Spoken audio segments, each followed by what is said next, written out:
Assalamualaikum warahmatullahi wabarakatuh. Kembali lagi di channel Spasi, channelnya penyuluh agama Islam Kabupaten Blitar.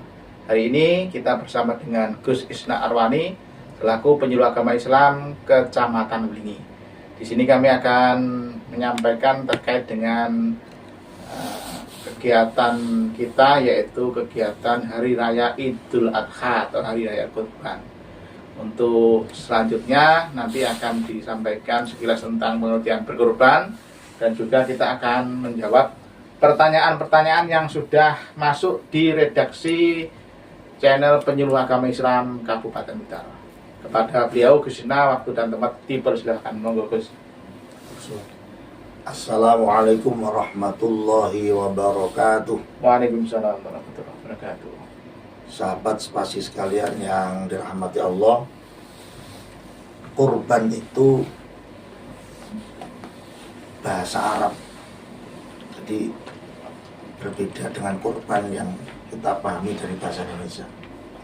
Bahasa Indonesia itu kurban itu artinya kita mengeluarkan sesuatu atau berkorban sesuatu yang Untuk orang lain atau untuk apapun yang kita niatkan. Ya. Kalau kurban dalam bahasa itu dari koroba. Koroba yukaribu kurbanan. Itu artinya mendekatkan diri dengan kan. Ya. Jadi kurban itu adalah pendekatan diri kita kepada Allah Subhanahu wa taala. Bentuknya adalah dengan menyembelih Hewan kurban. Jadi sudah beda dengan kurban itu. Nah, bagaimana hukumnya kurban ini?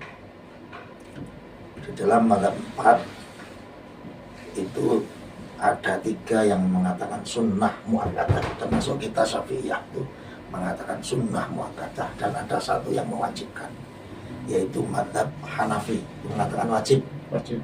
Dan semuanya ada hadisnya semua.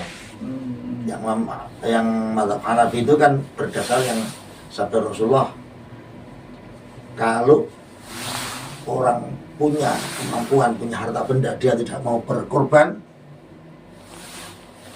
jangan mendekat betul ke tempat sholat kamu, kata Rasulullah. Nah, sedangkan yang sunnah-sunnah itu banyak juga hadisnya. Rasulullah mengatakan korban itu wajib bagiku, Nabi, dan sunnah bagi kalian. Nah, itu ada. Jadi semuanya ada dasarnya. Dan kita itu kalau ikut sudah di mazhab itu sudah hasil matang. Kita lebih selamat di mazhab itu, bukan karena kita tidak pakai Quran, justru pakai mazhab itu yang paling selamat sesudah mengumpulkan semua dalil-dalil yang ada dan disimpulkan oleh para ulama mazhab tersebut. Jadi sekarang kita ambil mazhab kita adalah Syafi'i.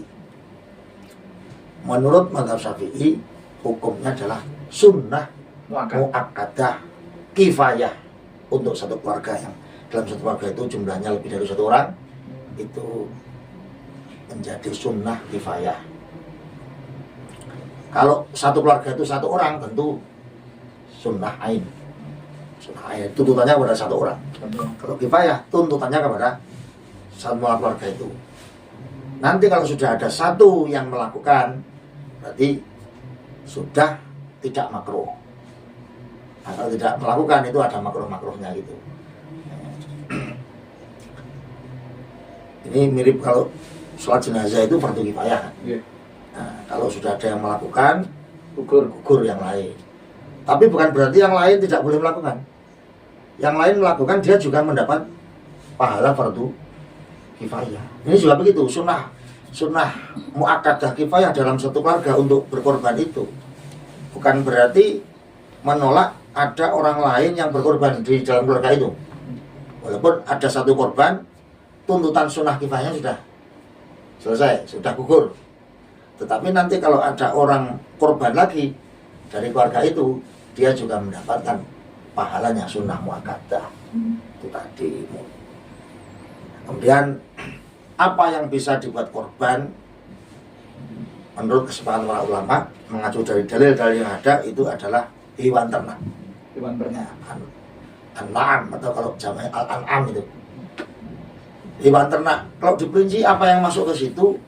1, unta dengan segala jenisnya. 2, sapi dengan segala jenisnya termasuk kerbau. Kerbau itu adalah dikiaskan pada sapi. Yang ketiga, kambing dengan semua jenisnya. Kambing domba, kambing Kibas. Jawa, ya itu kibas itu Jawa dan segala macam. Udah 3 itu yang jumhur. Cuma nanti ada pendapat yang cukup murah sebagai belas kasih kepada orang yang tidak mampu. Jadi Ibnu Abbas itu yang terpenting daripada ibadah korban itu ada iraqatud dam, mengalirkan darahnya hewan yang untuk disedekahkan itu.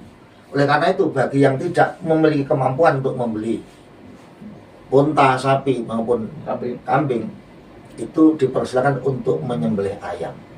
Ayam jago. Ayam gitu aja. Ya, nggak harus jago. Ayam boleh laki boleh betina. Ya. Tentu yang laki lebih baik. Itu lebih. Ini solusi bagi yang belum mampu berkorban. Bahkan ada lagi yang lebih murah lagi. Kalaupun menyembelih ayam itu kok belum mampu, suruh menyembelih telur. Ya, ini betul-betul di kitabnya ada betul. Jadi ya, sebagai alternatif kalau belum mampu untuk membeli yang itu. Menyeplok telur. Bersedekah telur. Gitu. Saya bacakan dulu Gus, pertanyaan yang muncul banyak sekali. Monggo silakan satu lagi. Mungkin para penonton ini sudah penasaran. Mungkin. Yang pertama Gus, hukum berkurban untuk orang yang sudah meninggal. Kedua, daging kurban itu dibagikan hanya untuk keluarga atau satu kantor. Saya bacakan dulu. Kemudian apakah hewan kurban itu harus laki-laki? Kemudian daging korban itu apakah boleh dibagikan untuk non-muslim? Kemudian niat berkorban itu berbeda-beda karena kurbannya patungan. Kemudian apakah yang menyembelih hewan kurban itu harus laki-laki?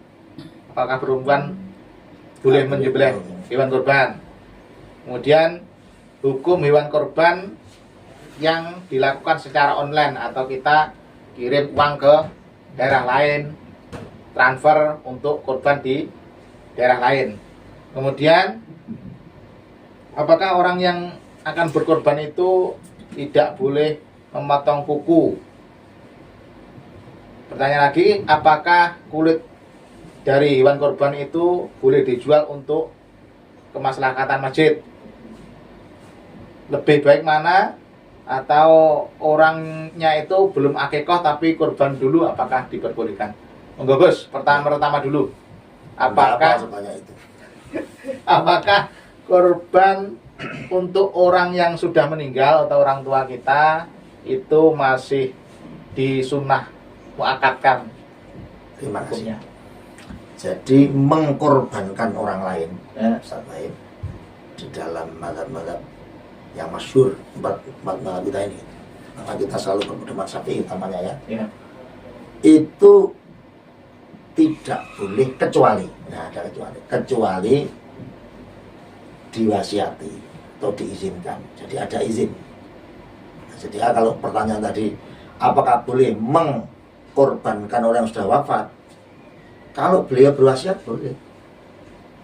Kalau tidak berwasiat, ini yang di mazhab Syafi'i yang kuat itu tidak boleh di mazhab Syafi'i.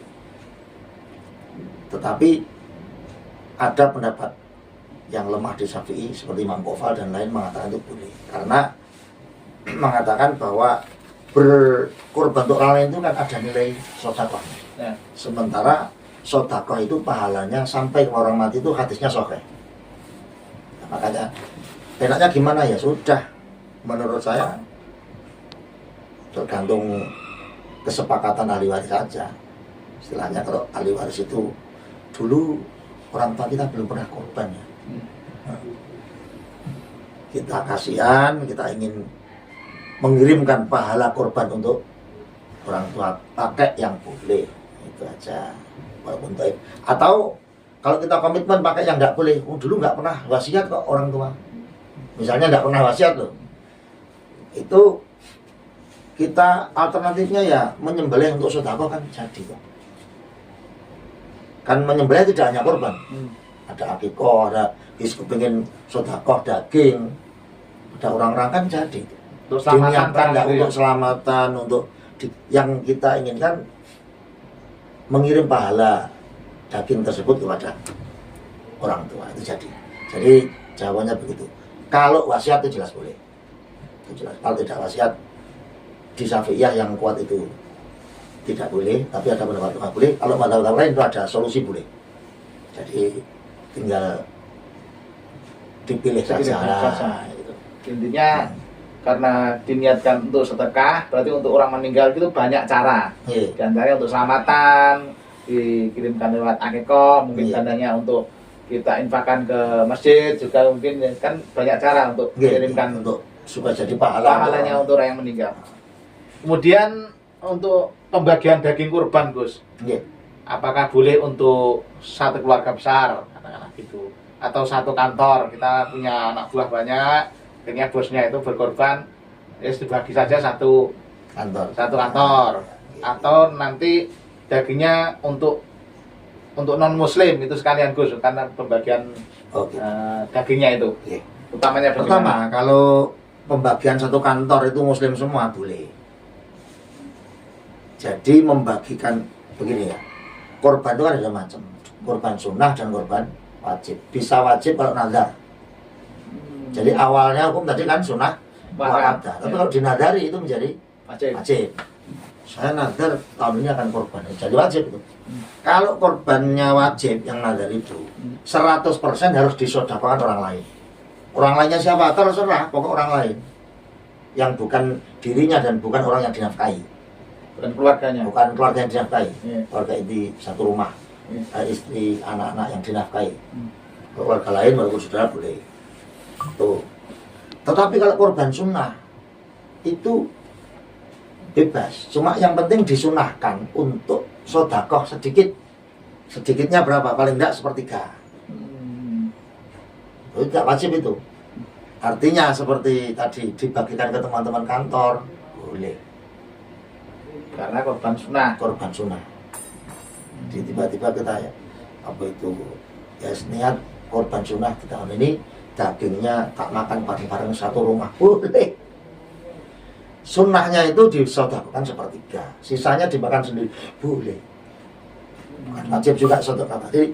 Nah, yang paling utama yang dimakan oleh yang korban itu adalah hati, jeruan itu ya. Artinya ya. Kalau jantung, kalau itu ya. Tetapi intinya bebas. Jadi kalau yang seperti pertanyaan itu jelas jawabannya tidak boleh. Nah, kemudian tadi berkembang. Bagaimana kalau non muslim? Ya. Bagaimana kalau non muslim? Kalau di dalam memberi itu kan ada dua macam. Satu namanya it'am. It'am itu memberi makan. Dimasak dulu kita undang dia makan. It'am. Yang kedua iktok atau ihda, memberi atau memberi hadiah. Jadi berupa daging diberikan kepada orang itu supaya ya terserah dia mau dijual atau mau dimasak. Ini masing-masing hukumnya beda. Kalau itam ini semua mazhab untuk non muslim boleh itam. Jadi Syafi'iyah itu ada di Majmu' yang lain mengatakan kalau kita masak daging korban kemudian kita undang orang non muslim untuk makan bareng-bareng boleh. Jadi itu itam, memberi makan. Tetapi kalau iktok atau ihda itu yang kuat di dalam Syafi'i tidak boleh. Yang kuat di Syafi'i tidak boleh. Juga di mata-mata lain itu yang kuat tidak boleh. Tetapi ada juga sedikit yang memperbolehkan itu asal betul-betul fakir. Dan ada yang mendasarkan kepada ayat yang la yanhakumullah ila akhirih sampai antabarru waktu situ ini. Allah tidak melarang kalian terhadap orang-orang yang mereka tidak mengusir kalian, tidak memusuhi kalian dalam agama, bukan kafir-kafir istilahnya. Allah tidak melarang antabarru untuk kalian berbuat baik waktu situ dan berbuat adil. Ini ada yang mengarahkan kepada kebolehannya untuk berbagi tadi. Tapi sebetulnya sekali lagi dalam Islam itu kan berbagi kan tidak hanya jalur pembagian daging korban kan. Karena ada sedekah. Kalau sedekah kan tidak dibatasi. Kita berbuat baik kepada siapa saja kan boleh. Sementara kalau yang korban tadi, korban yang wajib harus untuk orang muslim. Korban wajib satu harus disedekahkan kepada semua orang selain dirinya. Jadi yang korban tidak boleh makan sama sekali. Terus orangnya harus muslim. Itu kalau korban wajib. Nah, ya misalnya tadi. Kalau untuk yang korban sunnah itu it'am tadi boleh beri makan, ngajak non muslim. Terus memberi ada celah, walaupun tidak kuat memperbolehkan juga ada. Tapi ada solusi begini. Dibagikan saja kepada orang-orang miskin agak banyak tapi dipeseni. Pak, jenengan tak kasih banyak. Tolong tuh tangga-tangga yang non muslim kasih ya. Jadi itu kan juga solusi. Jadi sebetulnya yang diberi dari pihak mudhahi, dari pihak yang berkorban atau kalau dititipkan ke panitia berarti panitia itu orang Islam. Tapi dia dikasih banyak, nanti diminta dia berbagi. Dan berbaginya kan dari miliknya dia. Itu tidak ada masalah sudah. Itu juga solusi supaya bisa berbagi. Jadi banyak cara. Jadi kalau langsung dari daging korban itu sendiri kepada non muslim, itu kalau korbannya wajib itu tidak boleh. Kalau korbannya sunnah yang kuat juga tidak boleh. Tapi ada pendapat kecil yang pendapat lemah yang memperbolehkan tadi. Menurut saya ikuti yang kuat lah. Ini karena apa? Dasarnya semua itu karena korban itu adalah diyafah minallah. Itu suguhan dari Allah pada hari raya umat Islam. Ya mestinya ya yang makan adalah orang-orang Muslim. Yang non Muslim mau dikasih jalur sedekah yang lain kan masih bisa kan itu. Kalau hewannya itu Gus, itu apa harus lanang? Apakah perempuan atau yang betina? Tidak ada syarat dari hewan kurban itu harus laki-laki atau betina. Tapi memang ada yang mengatakan di Bajuri misalnya, saya lihat di kitab Bajuri itu bahwa laki-laki memang lebih kalau jantan ya, kalau bahasa untuk hewan itu jantan. Ya. Kalau jantan itu memang lebih utama karena dagingnya lebih banyak dan lebih enak itu. Jadi bukan karena jenis macamnya. Jadi sah-sah saja untuk berkorban dengan betina. Sah-sah saja. Harus yang sudah well. Ya harus yang sudah mulai syarat. Syaratnya masing-masing. Kalau kambing domba 1 tahun atau sudah kuel minimal setengah tahun. Kalau kambingnya Jawa itu, kambing Jawa itu sudah 2 tahun, 2 tahun atau 1 tahun sudah kuel. Kalau sapi minimal 2 tahun. Kalau kerbau disamakan sapi 2 tahun minimal. Kalau unta itu 5 tahun minimal. Terus kemudian harus sehat, nggak boleh terlalu kurus, nggak boleh ini telinganya terputus dikit atau terputus seluruhnya atau terlahir tanpa punya telinga, itu nggak sah telinga. Kalau sungu itu apa bahasa Tanduk. kalau tanduk itu masih pokoknya kalau tanduk tidak ada tanduknya atau pecah tanduknya yang penting tidak pengaruh ke daging tidak masalah. Kalau ekor itu masalah. Jadi ekornya terputus atau apa itu tidak sah. Matanya hilang satu, buta ya, itu juga tidak boleh. Sakit yang terlalu parah sehingga sangat kelihatan sakitnya tidak boleh. Pincang tidak boleh. Itu beberapa. Jadi tapi kalau kelamin tidak ada masalah. Boleh lagi, boleh jantan boleh betina. Yang masalah ini kalau betina itu bunting. Nah, betina bunting itu ada yang mengharapkan. Ada juga yang sedikit memperbolehkan. Itu yang masalah. Oke. Kalau kurban patungan Gus, misalnya ada sapi itu arisan 7 orang berbeda-beda. Kemudian di situ mungkin ada niatnya yang berbeda-beda juga. Itu bagaimana Gus? Itu dalam konsep Syafi'iyah jelas boleh. Karena apa? Karena kepemilikan terhadap bagian sapi itu merupakan hak dia. Jadi orang misalnya ya ada satu sapi itu dibeli 7 orang, kan memang cukup untuk korban 7 orang. Tapi 7 orang ini ternyata beda-beda semua. Yang 3 kepinginnya buat korban, yang 4 itu pengen akikoh. Misalnya 2 kan akikoh. Apakah itu boleh? Boleh. Bahkan ini saya istilahnya takpol nih pisang. Misalnya gimana? Dimentokkan sekalian. Pernah dibahas dalam Batul Masail. Kalau pesertanya salah satunya non muslim gimana?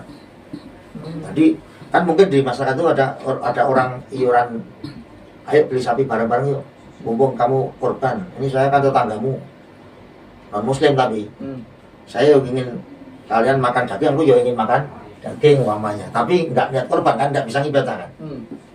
Ini kalau sapi ya boleh, Ustaz. Jadi walaupun salah satunya non muslim itu boleh, karena dia yang meniati 1/7 bagian kepemilikannya itu. Kan tidak mungkin yang lain punya niat, orang masing-masing kan beda-beda. Sehingga setiap orang berhak untuk meniatkan harta miliknya sendiri tadi. Nah, tapi nanti ada mazhab lain itu yang mengatakan tidak boleh juga ada. Karena kalau non muslim itu kan tidak bisa ibadah. Kalau akikoh sama apa satunya kurban kan sama-sama ibadah, itu masih boleh. Tapi kalau satunya non muslim kan tidak jadi ibadah. Padahal niat nyembelihnya kan ibadah 1 kali. Niatnya pas nyembelih itu harus 1, sama-sama ibadahnya. Nah, tapi saya kembali lagi karena kita mazhab Syafi'i, kita sudah pernah membahas itu dalam Batul Masail, dan ada ibaratnya semua, ada dasarnya semua, ternyata boleh. Untuk berbeda-beda niat itu boleh. Begitu. Kemudian kulit atau bagian dari hewan korban itu sama panitia dijual terus untuk katakanlah beli kresek, beli rokok bagi yang menyembelih, beli konsumsi untuk tim penyembelih itu, atau sebagian nanti untuk kas masjid lah. Itu bagaimana Gus hukumnya? Kalau langsung tidak boleh. Artinya belum dibagi menjadi haknya siapa, terus diambil dari sana. Tapi langsung sebagian daging ini dijual atau sebagian kulit tidak boleh. Bahkan dibuat ongkos juga tidak boleh.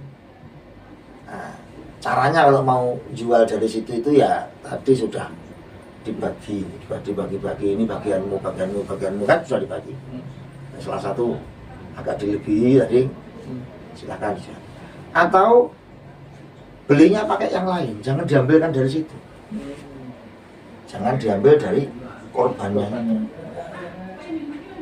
Dan sebetulnya ini juga pernah ditanyakan, itu masalah beleketekan untuk masak, panitia segala macam, kreseknya itu siapa sih yang beli? Mohon maaf, pola pikirnya berbeda dengan pandangan umum. Pandangan umum kan wong sudah dibantu korban, itu pakai uang masjid namanya. Nah, kan di panitianya kan masjid kan.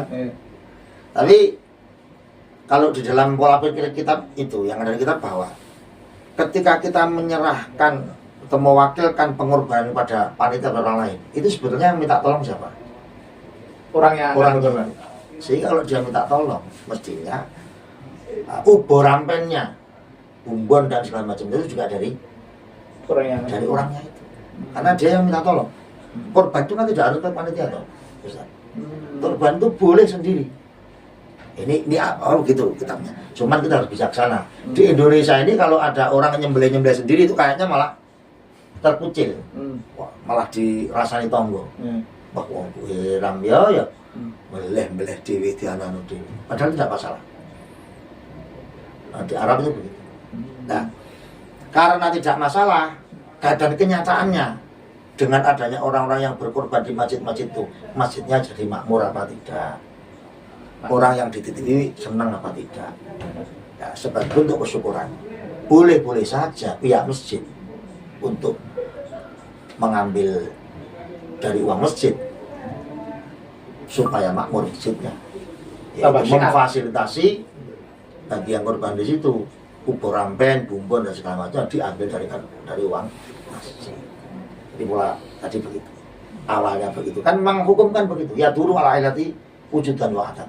Hukum itu berputar pada ilat atau alasannya dari sisi wujud dan tidaknya. Nah itu selama tidak melanggar batas-batas yang dianu masalah. Nah, seperti tadi karena alasannya berbeda, berkata berbeda. Wong yang mau pihak masjidnya sendiri kan boleh-boleh saja, kenapa? Yang penting pihak tidak mewajib-wajibkan, itu loh yang penting. Jadi pihak masjidnya itu merasa bersyukur dititipi karena nanti jamaahnya banyak yang dapat, kaum masalah tidak dapat, akhirnya menggunakan masjidnya, uang kas masjidnya untuk kemakmuran masjid secara tidak langsung, betul?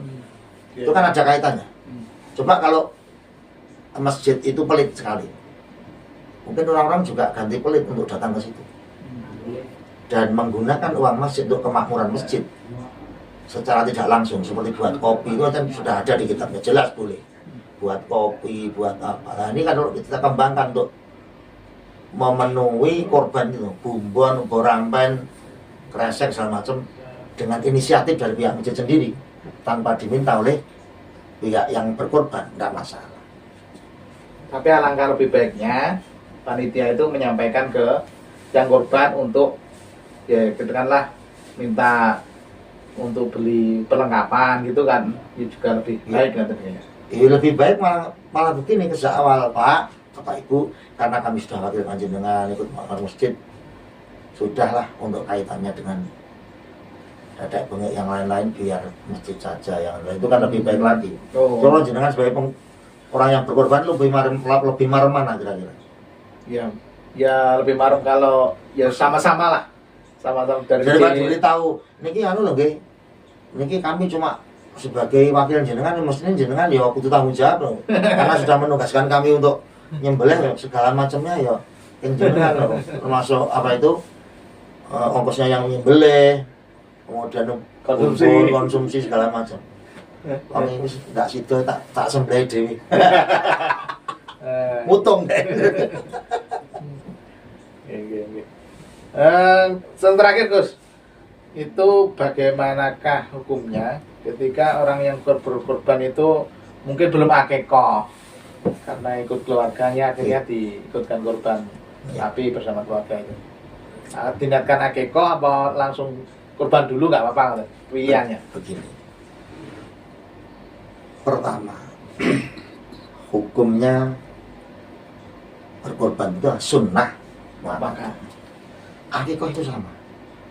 Akikoh itu hukumnya sunnah muakkadah bagi seorang wali yang sedang punya anak, selama dia itu pernah kaya sampai 60 hari batasannya. Selama 60 hari itu kok pernah, orang tuanya itu pernah kaya, maka dia disunahkan untuk melakukan akikoh. Kalau belum bisa dilaksanakan pada 60 hari itu, boleh ditunda sampai balik. Kalau sudah balik, kesunahan itu berpindah kepada si anak itu sendiri. Nah, tetapi kalau selama 60 hari belum pernah kaya, belum pernah mampu untuk membeli untuk membeli kambing akikoh, maka orang tua tersebut tidak dituntut melakukan akikoh. Bahkan walaupun sesudah 60 hari itu, misalnya setahun depan tiba-tiba mampu, itu sudah tidak dituntut. Tuntutannya itu sudah langsung kembali kepada si anak nanti sesudah balik. Tetapi walaupun soal tuntutan itu batasannya 60 hari kemampuan tadi, tetapi orang yang tidak mampu nekat itu boleh. Ya, dalam Islam itu orang tidak mampu nekat itu boleh. Seperti haji. Haji itu kan sebenarnya bagi yang mampu. Ada orang tidak mampu utang-utang, nekat boleh. Tapi sebetulnya dia belum wajib. Nah, sekarang pertanyaannya ketika ada dua masa yang kita ambil, misalnya ketika pas hari Idul Adha atau 11-12 itu, tak tasrek, lahir anak. Berarti kan di situ ada dua Kesunahan. kesunahan. Hmm. Satunya kesunahan untuk korban, satunya kesunahan untuk apa? Akikoh. Bagaimana itu? Dulu kan yang mana? Menurut Imam Romli boleh double. Nah, ini Imam Romli. Kalau Imam Ibnu Hajar itu harus satu-satu karena sama-sama itu apa itu? Ibnu Hajar mengatakan tidak cukup satu korban untuk dua niat. Imam Romli cukup. Jadi kalau kita mau cerdas itu aja. Kenapa? Daripada milih duluan yang mana, lebih baik memilih apa? Dua-duanya. Diniatkan dua-duanya. Begitu. Nah, sedangkan kalau dia memilih salah satu dan ingin yang cuma salah satu, dulukan yang mana? Itu salah saja. Masing-masing kan punya tuntutan. Jadi kalau akikah itu yang paling baik kan juga 7 hari ke-7 pelaksanaannya, tapi boleh lebih. Terus kalau korban itu waktunya terbatas, yaitu hanya mulai hari raya Idul Adha dari 10 sampai 13 Tasrek. Jadi karena terbatas itu yang enaknya itu malah yang supaya bisa kejadian semua ya malah korban dulu. Karena sesudah korban nanti bisa akikoh bebas waktunya. Sampai balik. Ya, sampai balik. Tapi kalau akikoh kan harus dimasak matang, Gus. Lah korban kan dibagikan mentah, itu Tidak bagaimana? harus cuma baiknya. Oh, gitu. Perbedaan antara akikoh dan korban itu salah satunya adalah sebaiknya kalau akikoh diberikan dalam bentuk matang, Siap Kalau saji. siap saji dengan apa itu bumbu yang agak ke arah manis. Terus belumnya tidak boleh Potong. dipecah. Iya. Itu semua tuh ada tafaul, makna-makna yang dikandung itu. Nah, masakan yang arahnya manis tujuannya supaya anak itu menjadi anak yang manis perilakunya, tidak medesi, gitu ya. Jadi orang yang sopan santun, yang enak loh. Itu. Tetapi diberikan mentah juga boleh. Begitu juga kebalikannya. Akikoh apa? Korban itu sebaiknya diberikan dalam bentuk mentah. Yang nanti jatuhnya ketika diberikan pada orang kaya itu bukan tamlek tapi suguhan, harus dimasak, harus dimakan karena sudah kaya. Sedangkan kepada orang miskin itu jatuhnya tamlek, kepemilikan. Jadi oleh orang miskin itu daging diterima itu jadi miliknya. Dia mau masak silahkan. Dia lebih butuh kepada beras karena tidak punya beras, dia jual ganti beras, boleh. Kalau orang kaya tidak boleh. Nah, jadi korban yang diberikan, korban itu kan diberikan ke siapapun kan, nggak ada harus miskin, tidak ada, bebas kan. Yang penting muslim. Tadi yang penting muslim tadi ada perbedaan seperti yang di awal tadi sudah kita bahas.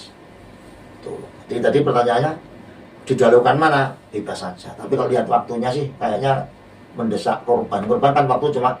Tapi yang lebih cerdas lagi, niatkan double, ikut Imam Romli.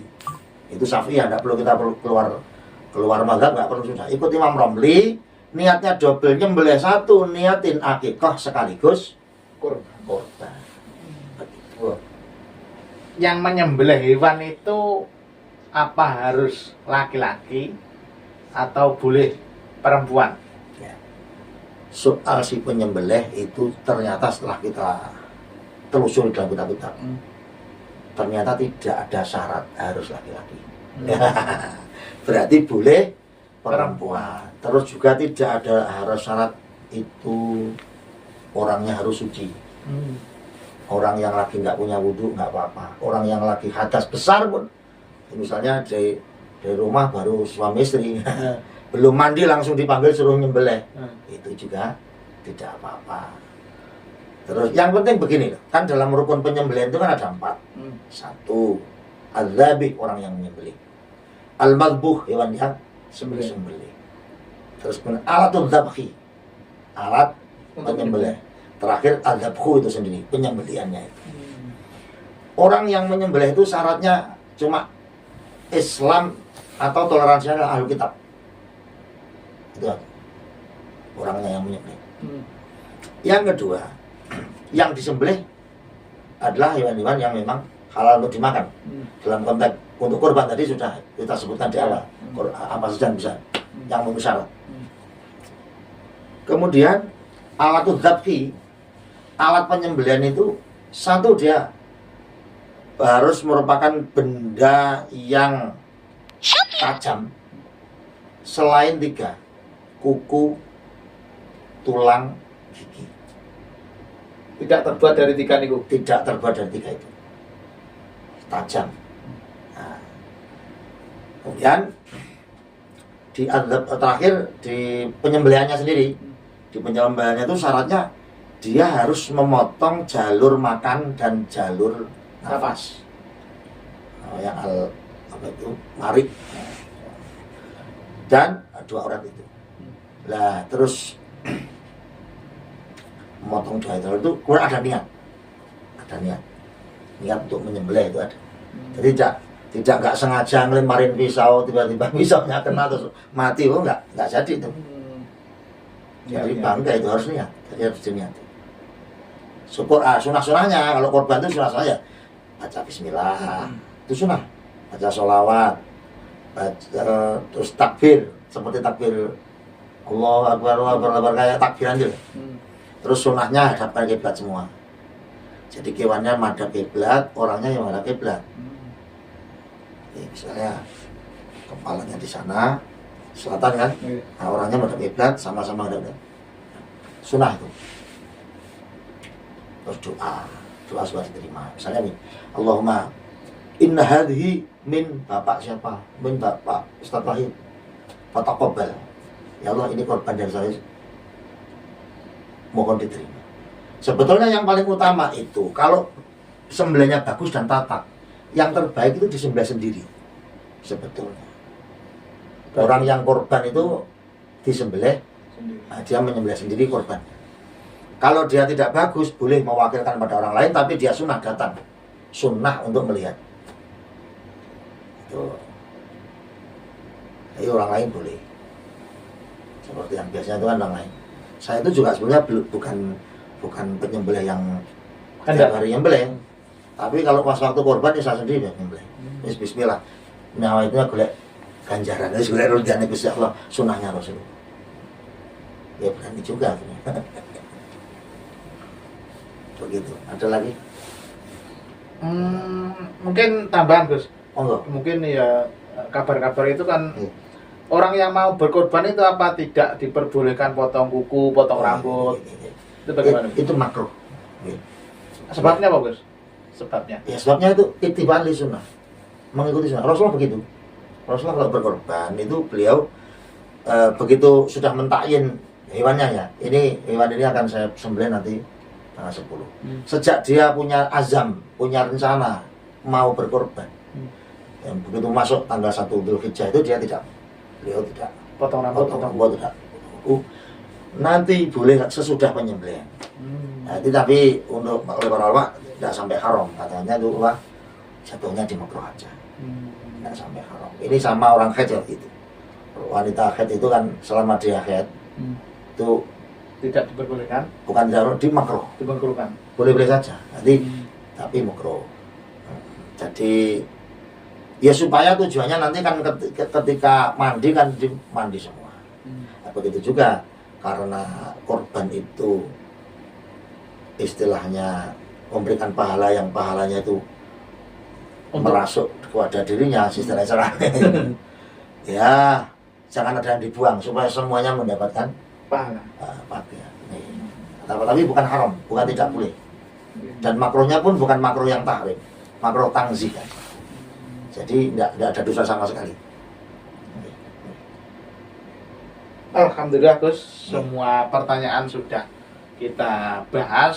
Semoga apa yang kita bahas pada kesempatan ini dan momen-momen Idul Adha akan sebentar lagi dan bisa menjadikan tambahan ilmu bagi orang-orang yang menyimak channel ini. Terima kasih. Saya ucapkan semoga kita bisa lanjutkan di pertemuan berikutnya. Dan yang ilmu yang jenengan sampaikan semoga menjadi amal jariah yang terus mengalir selama masih banyak yang mutar dan mengambil hikmah dari ilmu yang disampaikan. Saya akhiri, wassalamualaikum warahmatullahi wabarakatuh. Waalaikumsalam warahmatullahi wabarakatuh. Terima kasih.